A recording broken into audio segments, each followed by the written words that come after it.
It's not unusual to transplant an older fruit tree from a pot to the ground, but it is peculiar to see an older tree transplanted from the ground into a pot. Yet, that's exactly what happened to the sweet lime tree in Aurora Boulevard. It was the summer of 2023, and like most summers in the low desert, the days were long, dry, and hot. Daily notifications warned to stay indoors to avoid the relentless 3-digit heat waves. This was by no means the right time to transplant a tree. So imagine the inner battle I felt when I got a phone call from my mother-in-law asking if I wanted the old sweet lime tree living in her backyard. This tree was one of many fruiting plants my mother-in-law had for many years. I don't know how old they were, but over time, many were removed and given away to friends and family. Unfortunately, none of the rehomed plants made it, and by 2023, only one remained. It was an untamed sweet lime tree planted on the far side of the yard. It was a productive and vigorous evergreen with mature trunks and limbs that produced vibrant, smooth, sweet orbs and fragrant leaves. The only problem was, nobody in the family liked these sweet limes except for my mother-in-law. She probably would have held on to the tree a little while longer, but with the prospect of a backyard renovation, she decided it was time to let it go or try and rehome it. And instead of cutting it down, she offered it to me. Much to my husband's dismay, I said yes. And a few weeks later, he was on his way to dig up the tree. This is the tree, and it has fruit on it. Oh my gosh. What is this? What are these, like just dried? What is this? Part of the plant. But why does it? No, that's part of the rootstock. No. What are you talking about? That's the top. What? Oh. But then, why does that one have thorns on it? What usually does have thorns on it is the rootstock. In case you're wondering what I mean by rootstock, is a grafted fruit tree usually has two parts, and both parts come from different trees. The top comes from a tree that produces really great tasting fruit, and the bottom portion is the rootstock, which means its only job is to create the roots. You don't want to let any branches grow off of it because those branches are probably going to be very vigorous, very thorny, and the fruit it produces is not going to be the best tasting fruit. And in my opinion, this tree looked a lot like a rootstock, which might explain why not everyone was very fond of the taste of the sweet limes that it produced. But I figured I would wait to let the tree produce one time. That way I could get a taste of the fruit myself so that I could determine whether I liked it or not. Maybe feeding it differently or watering it differently could improve the flavor of the fruit. But if I still felt like it was lacking compared to all the other citrus varieties growing in Serendipity, I could use it as my own Frankenstein tree. Because it was so vigorous, it would make the perfect specimen for practicing my grafting skills. And how cool would it be to be able to graft one type of citrus on every single branch and be able to create my own little crazy citrus lane tree? That alone was enough reason to try and save it. She even sent it with a pot. I'll mix up my own soil to make sure I have everything for it. Maybe those are more flower clusters. Wow. Look at that. Poor little tree. I feel so bad because it had fruit. It's gonna drop it all. It's probably gonna drop off 90% of its leaves. It won't fruit this year, and maybe it won't even try to fruit next year. Or if we do get any, it'll be really small, like maybe 2 fruit. Yeah, I think it'll be a good experiment because it'll show people how you can transplant more mature trees. The leaves on it smell really good. Very sweet. Did you tear off a lot of the roots? How did you guys cut them off? With shears? No, it's a shovel. With the shovel, you just hit it till you chopped off the... How barbaric of you! I thought, why would you do that? My mom was telling me that. She's like, I'm gonna record you and send it to Sai. Should I just go pot it up right now? Mm-mm. Like, am I really gonna leave it in the car overnight? Yeah, why not? It's dehydrated. It just had a bunch of its roots taken out. It's up to you. In my mind, the clock was ticking.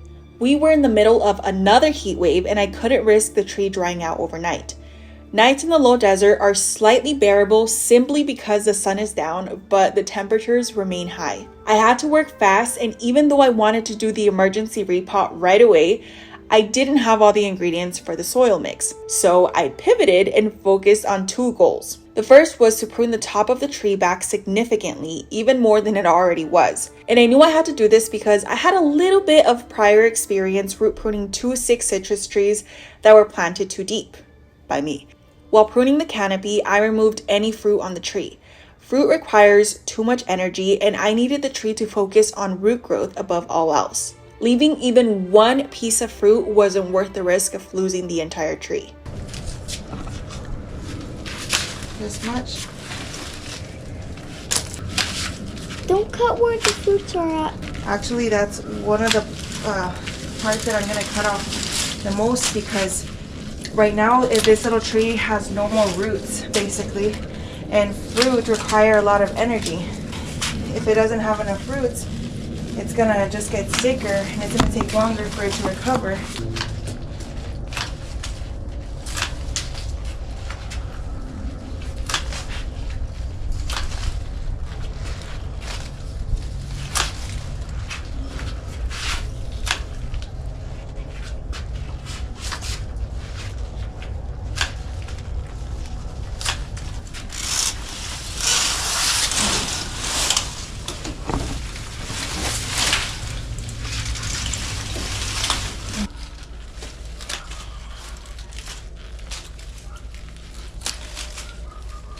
So look, at one point they had the irrigation right here, and it stuck because the tree started trying to grow around it.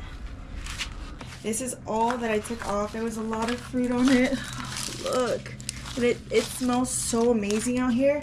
Oh look, I can't have it trying to make fruit because poor thing doesn't even have roots anymore to just keep the leaves, let alone some fruit.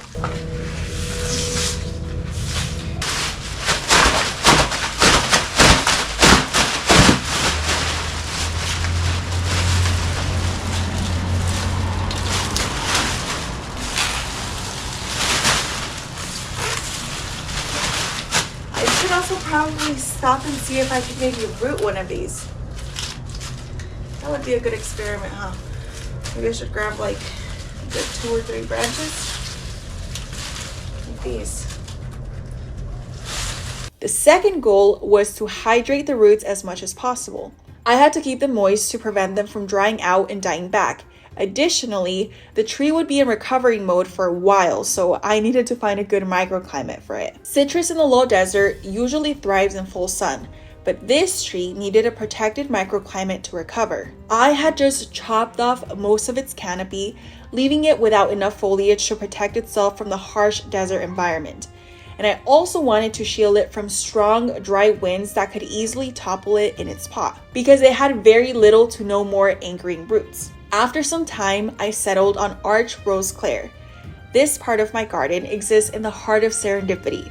It consists of 3 arch cattle panel trellises that form a beautiful archway of red climbing roses and table grapes. Placing the sweet lime tree inside this little rest haven would give it the best chance at survival. I think maybe the citrus tree can go somewhere down the middle of this pathway. I know that might seem a little bit weird, but I just think it'll look really cute. Like, kind of make it a centerpiece for now, where it'll still get some sun, but a lot of these grapevines and different pumpkins and beans and roses are going to protect it from the sun by allowing a little bit of filtered light through, but for the most part just having it nice and cool. So once it gets blazing hot, it'll still get a lot of sunlight coming in this way, and then a lot of morning sun coming in this way. But when it's the hottest part of the day, when the sun is right here, the little tree is going to be nicely protected so that it won't scorch so easily. So if I do that, though, that means that I have to move my bird bath planter. This will not be the tree's permanent home because eventually it'll fill out so much that it'll just block everything up. Oh my gosh, it's so heavy. But not impossible. I also forgot how heavy this was.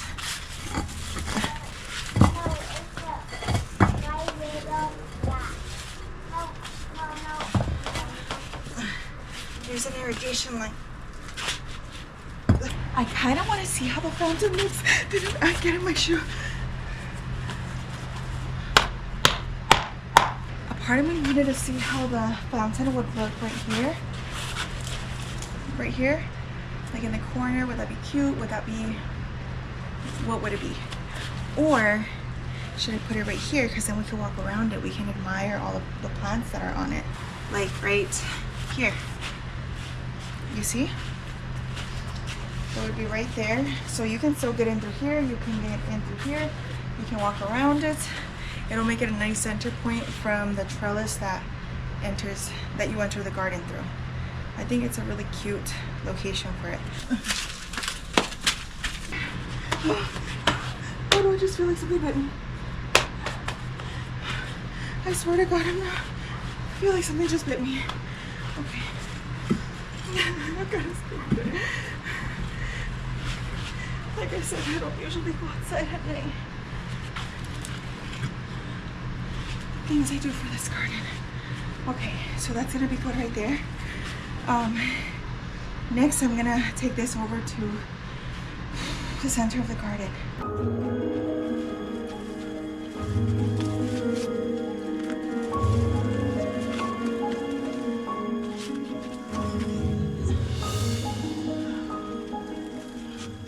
Now that the top of the tree was pruned and I had found the proper location for it, the last thing I could do on this night was to submerge it in water. So I started filling up the pot as much as possible just to cover the roots without submerging the trunk of the tree. And my hopes were that this would be enough to keep it hydrated until the next day when I could pick up more supplies and continue with the transplant of the tree, because this is nothing. The work is just about to get started.